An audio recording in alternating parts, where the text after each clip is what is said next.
குடும்பத்தை காத்த மருமகள். ஒரு சிறிய கிராமத்தில் ஒரு கூட்டுக் குடும்பம் வாழ்ந்து வந்தது.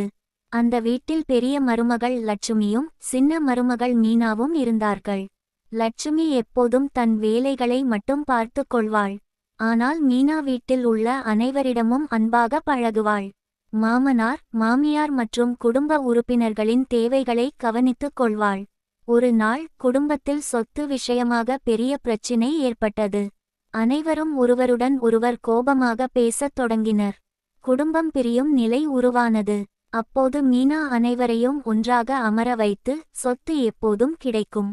ஆனால் குடும்பம் பிரிந்துவிட்டால் அந்த அன்பும் உறவும் திரும்ப கிடைக்காது. நாம் ஒற்றுமையாக இருந்தால்தான் சந்தோஷமாக வாழ முடியும் என்று கூறினாள். மீனாவின் வார்த்தைகள் அனைவரின் மனதையும் தொட்டன.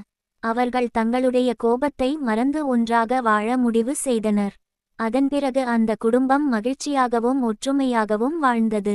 குடும்பத்தை காப்பாற்றிய மீனாவை அனைவரும் பாராட்டினர்.